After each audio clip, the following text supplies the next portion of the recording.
Fact number 1। Kashmir में मुस्लिम आबादी ज्यादा थी, इसके बावजूद भी कश्मीर हिंदुस्तान में क्यों जुड़ गया, पाकिस्तान में क्यों नहीं जुड़ा? क्या आप जानते हैं? दरअसल आजादी के बाद साल 1947 में कश्मीर के राजा हरि सिंह ने भारत और पाकिस्तान में शामिल ना होते हुए इंडिपेंडेंट रहने का फैसला किया था। इसलिए पाकिस्तान ने 22 अक्टूबर 1947 को कश्मीर पर हमला कर दिया था।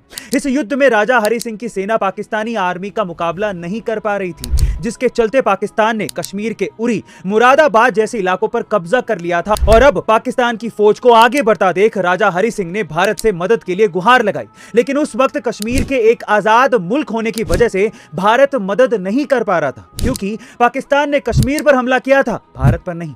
ऐसे में कश्मीर के राजा हरि सिंह ने पाकिस्तान से कश्मीर को बचाने के लिए भारत के साथ विलय होने का फैसला लिया था।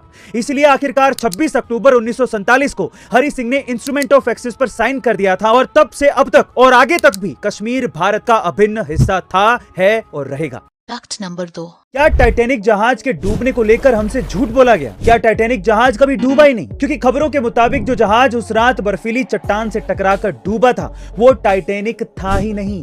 अब क्या है इसके पीछे की षड्यंत्रकारी थ्योरी, चलिए जानते हैं। दरअसल टाइटैनिक जहाज के डूबने के बाद कई थ्योरी सामने आई थी, जिसके अनुसार टाइटैनिक के मालिक जेपी मॉर्गन के पास टाइटैनिक जैसा ही एक और जहाज था, जिसका नाम था ओलंपिक, और जेपी मॉर्गन को यह पता था कि ओलंपिक जहाज जंग लगने से खराब हो चुका है। इसलिए वो ये चाहते थे कि ओलंपिक बीच समंदर में डूब जाए, ताकि जहाज के इंश्योरेंस से उन्हें करोड़ों रुपए मिल जाएं। हैरानी की बात तो ये है कि उस रात जहाज पर जितने भी लोग मौजूद थे, उसमें ज्यादातर जेपी मॉर्गन के कॉम्पिटिटर ही थे, जो उस रात जहाज के डूबने के साथ ही डूब गए।